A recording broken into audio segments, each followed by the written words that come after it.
ચાલો મિત્રો, chapter 12નું lecture 2 શરૂ કરીએ છીએ.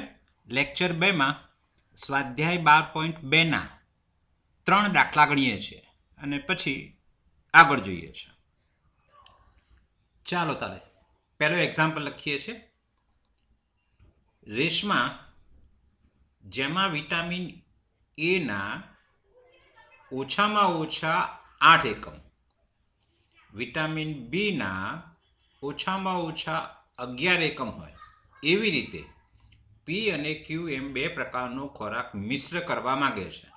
શું કરે છે? પી અને ક્યુ પ્રકારના બે ખોરાકનું મિશ્રણ કરે છે, જેમાં વિટામિન એના ઓછામાં ઓછા 8 એકમ અને વિટામિન બીના ઓછામાં ઓછા 11 એકમ હોવા જોઈએ. આગળ શું કહે છે જુઓ જરા. ખોરાક પી ની કિંમત 1 કિલોગ્રામના ₹60 ને ખોરાક ક્યુ ની કિંમત 1 કિલોગ્રામના ₹80 છે. હવે ખોરાક પી 1 કિલોગ્રામમાં 3 એકમ વિટામિન એ હોય છે અને 5 એકમ વિટામિન બી હોય છે. તમે 1 કિલોગ્રામ ખોરાક પી લો તો એમાં 3 એકમ વિટામિન એ હોય અને 5 એકમ વિટામિન બી હોય છે. જ્યારે તમે ખોરાક ક્યુ જો 1 કિલોગ્રામ લો છો તો એમાં 4 એકમ વિટામિન એ અને 2 એકમ વિટામિન બી હોય છે. તો આ મિશ્રણની ન્યૂનતમ કિંમત શોધો. મતલબ આપણી જરૂરિયાત પૂરી પડી રહે, એટલે કે વિટામિન એ આપણને 8 એકમ મળે ઓછામાં ઓછા અને વિટામિન બી ઓછામાં ઓછા 11 એકમ મળે, એ રીતે ઓછામાં ઓછી કિંમતથી, ન્યૂનતમ કિંમતથી પી અને ક્યુનું કેવું મિશ્રણ, કેટલું મિશ્રણ કરવું જોઈએ એ આપણે બતાવવાનું. ચાલો ગણીએ ત્યારે. હવે ધારો કે મિશ્રણમાં x કિગ્રા ખોરાક પી અને y કિગ્રા ખોરાક ક્યુ લેવામાં આવે છે. ઓકે, અહીંયા સ્પષ્ટ છે કે ભાઈ x અને y બંને ધન હશે. તો અહીં સ્પષ્ટ છે કે x greater than or equal to 0 અને y greater than or equal to 0. હવે આ જે માહિતી આપણે વાંચી એના આધારે આપણે કોષ્ટક બનાવીએ. કોષ્ટક આ પ્રકારે થશે. તો હવે માહિતીને આધારે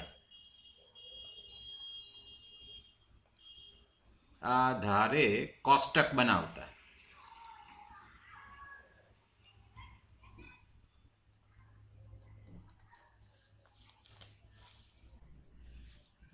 જો હવે આપણે કોષ્ટક બનાવીએ. અહીંયા હું લખું છું વિટામિન એ, અહીંયા લખું છું વિટામિન બી. મતલબ આ થયા સ્ત્રોત. અહીંયા લખું છું ખોરાક. અહીંયા પી પ્રકારનો ખોરાક, અહીંયા ક્યુ પ્રકારનો ખોરાક. ચલો હવે પી ખોરાકમાં વિટામિન એ અને વિટામિન બી કેટલું છે? તો આ લખ્યું ખોરાક પીમાં પ્રતિ કિગ્રા 3 એકમ વિટામિન એ અને પ્રતિ કિગ્રા 5 એકમ વિટામિન બી છે. એટલે અહીંયા 3 છે અને અહીંયા 5 છે. ઓકે, ખોરાક ક્યુ પ્રતિ કિગ્રા 4 એકમ વિટામિન એ અને પ્રતિ કિગ્રા 2 એકમ વિટામિન બી ધરાવે છે. એટલે આમાં 4 અને આમાં 2 છે. ચલો હવે અહીંયા લખીએ છીએ ભાવ અથવા ખર્ચ. ભાવ પણ લખાય અથવા ખર્ચ પણ લખાય, બેમાંથી કોઈ પણ. પીનો ભાવ શું છે? પ્રતિ કિગ્રા 60 રૂપિયા, એટલે ₹60. અને ક્યુનો ભાવ શું છે? તો ₹80. ઓકે, ઓછામાં ઓછી જરૂરિયાત કેટલી છે તે ઓછામાં ઓછી ઉપર લખ્યું ને આપણી પાસે. ક્યાં ગયું? આ રવે કે વિટામિન એના ઓછામાં ઓછા 8 એકમ જોઈએ. વિટામિન એની સામે લખું છું ઓછામાં ઓછા 8 એકમ અને વિટામિન બીના ઓછામાં ઓછા 11 એકમ જોઈએ. એટલે આ આપણી પાસે 11 એકમ જોઈએ છે. ઓછામાં ઓછી જરૂરિયાત અથવા તો આવશ્યકતા. બરાબર છે. ચલો હવે ઉપરના કોષ્ટક પરથી મતલબ આ કોષ્ટક પરથી આપણે સમીકરણો અસમતાઓ બનાવીએ છીએ, મર્યાદાઓ બનાવીએ છીએ ઉપરના કોષ્ટક પરથી. ઓકે, આપણને ખબર છે કે ભાઈ 1 કિલોગ્રામમાં વિટામિન એ 3 એકમ છે, તો પછી પી ખોરાક કેટલો લીધો છે આપણે? x kilogram. આ બાજુ રહ્યો અહીંયા ડાબી બાજુએ, તો આપણને વિટામિન એ કેટલું મળશે? 3x. ઓકે, ક્યુ ખોરાકમાં વિટામિન કેટલા છે? 4 એકમ 1 કિલોગ્રામ. ક્યુ ખોરાક તમે 1 કિલોગ્રામ લો તમે વિટામિન એ 4 એકમ છે, પણ આપણે ક્યુ ખોરાક લીધો છે કેટલો? y. તો આપણને કેટલા વિટામિન મળશે? 4y એકમ. પણ હા, આ 3x એ પણ વિટામિન એ છે અને 4y એ પણ વિટામિન એ છે, એટલે 3x પ્લસ 4y નો કરું છું સરવાળો, તો 3x પ્લસ 4y એ જે વિટામિન છે વિટામિન એ ઓછામાં ઓછું કેટલું મળવું જોઈએ? 8. ઓછામાં ઓછું 8 એટલે શું? 8 થી વધારે મળે તો ચાલે, એટલે greater than or equal to 8 થશે. બરાબર છે. એ પ્રકારે આમાં છે કે ભાઈ વિટામિન બી 5x વત્તા vitamin B 2y is greater than or equal to 11 થવું જોઈએ. વિટામિન બી ઓછામાં ઓછું આપણે 11 એકમ મળવું જોઈએ. પીનો ભાવ 1 કિલોગ્રામના 60 રૂપિયા છે અને ક્યુનો ભાવ 1 કિલોગ્રામનો 80 રૂપિયા છે, તો કુલ ખર્ચ કેટલો થશે તે? તો કુલ ખર્ચ બરાબર 1 કિલોગ્રામના 60 રૂપિયા, પણ પી ખોરાક લીધો છે કેટલા કિલોગ્રામ? x કિલોગ્રામ, તો 60x, અને વત્તા બીજો ખર્ચ આનો છે ક્યુ ખોરાકનો. ક્યુ ખોરાક 1 કિલોગ્રામના 80 રૂપિયા છે, તો ક્યુ ખોરાક લીધો છે કેટલો? y કિલોગ્રામ, એટલે ત્યાં આવશે 80y. એટલે કે z બરાબર 60x પ્લસ 80y. જેને આપણે મહત્તમ કે ન્યૂનતમ બનાવવાનો હોય એને આપણે z દર લઈએ છીએ, એટલે z બરાબર 60x પ્લસ 80y છે, કારણ કે આ ખર્ચ આપણે ન્યૂનતમ બનાવવાનો છે. ઓકે, ચલો હવે આનું ગાણિતિક સ્વરૂપ આપીએ અને પછી દાખલો ગણવાનો છે. શરૂ કરીએ છીએ.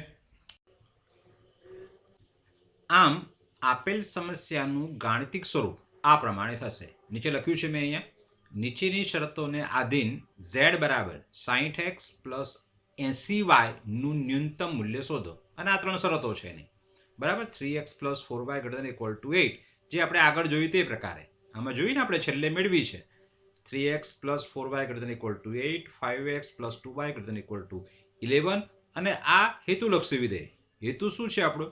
કુલ ખર્ચ ન્યૂનતમ બનાવવાનો, એટલે z બરાબર 60x પ્લસ 8y એનું આપણે ગાણિતિક સ્વરૂપ આપ્યું છે, અને આ ગાણિતિક સ્વરૂપ આ છે. ચલો હવે આગળ જોઈએ. આપણે હવે આને આલેખવાની છે. આ જે અસમતાઓ છે એને આપણે આલેખશું. ચલો આલેખીએ છીએ. ડાયરેક્ટ હું આલેખ જ દોરું છું, બરાબર. આગળ શીખી ગયા છે આલેખ કેવી રીતે દોરવાનો, તે તમને આવડે જ છે, માટે હું આલેખમાં બહુ સમય લેતો નથી. ચલો દોરી દઈએ છીએ આલેખ. ડાયરેક્ટ જ સીધો જ બતાવી દીધો છે મેં આલેખ અહીંયા. જો સાથે સાથે બે રેખાઓનું છેદબિંદુ પણ મેં અહીંયા બતાવી દીધું છે. આ બી પોતે છેદબિંદુ છે બંને રેખાનું, એ પણ મેં આપી દીધું છે 2 1/2, બરાબર છે. આ રેખા દોરી છે, આ રેખા દોરી છે. આ બંને કઈ કઈ બે રેખાઓ છે આપણી પાસે? તો કે 3x plus 4y equal to 8 અને 5x plus 2y is equal to 11. આ બંને મેં આલેખ દોરી લીધા છે, અને તમને ખ્યાલ આવશે જ કે કેવી રીતે દોરવાનો છે તે. જો હવે આ આલેખમાં મેં શક્ય ઉકેલ પ્રદેશ બતાવ્યો છે. આકૃતિમાં આ અસમતાઓ દ્વારા રચાતો શક્ય ઉકેલનો પ્રદેશ દર્શાવ્યો છે. પણ હા, અહીંયા શક્ય ઉકેલનો પ્રદેશ કેવો છે જોઈ શકાય છે, અસીમિત છે, બરાબર. બાઉન્ડેડ નથી. આ બાજુ વિસ્તાર અનંત સુધી આવશે, અને અહીંયા 3 જ શિરોબિંદુ રચાયા છે. એક એ, બી અને સી છે. એ છે, બી છે અને સી છે આપણી પાસે. એટલે શિરોબિંદુઓ એ, બી અને સી આગળ આપણે હવે ઝેડની કિંમત શોધવાની થાય, બરાબર. ચલો શોધીએ છીએ. એના માટે મારે કોષ્ટક તૈયાર કરવું પડશે. કોષ્ટક પણ તૈયાર છે આપણી પાસે. શક્ય ઉકેલના પ્રદેશના શિરોબિંદુ લખીશું અહીંયા, અને એ શિરોબિંદુઓના યામ તમારે ઝેડમાં મૂકવાના છે, એક્સ અને વાયની જગ્યાએ. તો ઝેડનું એ શિરોબિંદુઓને સંગત આપણને મૂલ્ય મળશે. ચલો લઈએ છીએ. પહેલાં મેં 3 શિરોબિંદુ બતાવી દીધા છે. 0 11/2 એટલે કે સી બિંદુ લખ્યું છે અહીંયા. પછી 2 1/2 એટલે બી બિંદુ લખ્યું છે. અને 8/30 લખ્યું છે. અને એના મૂલ્યો હવે ઝેડના આધારે એક પછી એક મૂલ્ય. પહેલામાં 440 આવશે. તમે જોઈ શકો છો કેવી રીતે તે વાયની જગ્યાએ 11/2 મૂકીશું એટલે 40 × 11 એટલે 440 આવશે. બીજામાં 160 આવશે. તમે મૂકશો એટલે આવશે જ, પણ કશું અઘરું નથી. અને પછી 160 ફરથી આવે છે. એનો મતલબ એ થયો કે 2 શિરોબિંદુ આગળ ન્યૂનતમ મૂલ્ય મળે છે. હે આપણે ન્યૂનતમ મૂલ્ય શોધી રહ્યા છીએ. કોષ્ટકમાં જોઈ શકાય છે કે ભાઈ 2 અને 1/2 આગળ ને 8/3 0 આગળ ઝેડનું શક્ય ન્યૂનતમ મૂલ્ય કેટલું છે? 160 દેખાય છે. બંનેમાં ન્યૂનતમ મૂલ્ય આપણને જોઈ શકાય છે. ચલો હવે થોડી જગ્યા કરું છું દાખલો આગળ ગણવા માટે. હવે આગળ વધીએ છીએ. આપણી પાસે શક્ય ઉકેલનો પ્રદેશ અસીમિત છે. ને ધ્યાન આપવું પડશે કે જ્યારે અસીમિત હોય ત્યારે આપણે એક બીજી રેખા દોરવી પડશે. કારણ કે ઝેડનું શક્ય ન્યૂનતમ મૂલ્ય 160 કીધું ને આપણે. હવે 160 થી ન્યૂનતમ મૂલ્ય છે કે કેમ? કોનું? ઝેડનું. અને ઝેડ એટલે શું? ઝેડનું મૂલ્ય 160 થી ઓછું છે કે કેમ એ આપણે જોવાનું છે. ઝેડ એટલે આપણી પાસે આપેલું છે આ 60x + 80y. એટલે આપણે અહીંયા 60x + 80y.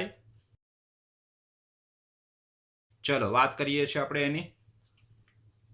મેં ફરીથી અસમતા લખી દીધી. 60x + 80y < 160. એટલે કે આનું ટૂંકું રૂપ આપી શકાય છે, સાદું રૂપ આપી શકાય છે. બરાબર. એટલે આપણે 3x + 4y < 8 એ અસમતાને આલેખવી પડે. ઓકે, આલેખવામાં જરા ધ્યાન આપજો. હું શું કહું છું તે આપણને 2 વખત 160 મળ્યા છે. મતલબ એ થયો કે આ બંને બિંદુ એનું સમાધાન કરે છે. મતલબ કે આ બંને બિંદુમાંથી પસાર થતી જ રેખા આવશે. એનો મતલબ એ થયો કે આપણી રેખા આ જે છે એ જ રેખા ફરતી બનશે. કેમ? 2 1/2 અને 8/3 0 આ બે બિંદુ એ અને બી એમાંથી પસાર થતી આ રેખા બતાવવાની છે. એને જ આપણે આલેખવાની છે. હું બોલું સમજાય છે? એટલે આ જે રેખા છે એ બીજી કોઈ નહીં પણ 3x + 4y = 8 છે. અને આગળ એ જ દોરી છે. યાદ કરો જરા. આ રહ્યું જુઓ જરા. 3x + 4y = 8 એનો જ આલેખ દોર્યો છે આપણે. હે ને? બરાબર છે. ફરીથી પાછું મેં હતું એ સ્ટેપ લાવી દીધું છે. અહીંયા આપણી પાસે 3x + 4y < 8 ને આલેખવી પડશે. એટલે કે 3x + 4y = 8. પણ લેસ ધેન માટે નીચેનો ભાગ, આ બાજુનો ભાગ આવશે. મેં તમને આગળના સ્વાધ્યાય 12.1 સમજાવ્યું છે કે જો બંનેને સામાન્ય બિંદુ મતલબ શક્ય ઉકેલનો પ્રદેશ અને આ અસમતાનો પ્રદેશ એ બંનેને સામાન્ય બિંદુ મળે તો જ આપણું ઇષ્ટતમ મૂલ્ય ન મળે. પણ અહીંયા જોઈ શકાય છે કે સામાન્ય બિંદુ આ બાજુનો ભાગ બતાવે છે. છેલ્લે જે અસમતા દોરી એનો ભાગ નીચે તરફ છે, જ્યારે શક્ય ઉકેલ પ્રદેશ ઉપરની તરફ છે. એટલે બંનેને સામાન્ય બિંદુ નથી જ. મતલબ જે આપણે 160 શોધ્યા છે કે ભાઈ ન્યૂનતમ મૂલ્ય 160 છે એ જ સાચું છે. બરાબર. ચલો લખીએ છીએ ફરીથી પાછા. અહીં તેનાથી રચાતા ખુલ્લા અર્ધતલને, તેનાથી એટલે કોનાથી? આ છેલ્લી આપણે અસમતા લીધી ને 3x + 4y < 8 એની વાત કરું છું. આ અસમતા એનાથી જે ખુલ્લો અર્ધ પ્રદેશ આ બાજુનો રચાયો એની વાત કરું છું. શક્ય ઉકેલના પ્રદેશ સાથે કોઈ સામાન્ય બિંદુ મળશે નહીં અને માટે ઝેડનું ન્યૂનતમ મૂલ્ય 160 પ્રાપ્ત થાય છે. બરાબર છે. સારું, ચાલો આગળનો દાખલો ગણીએ છીએ.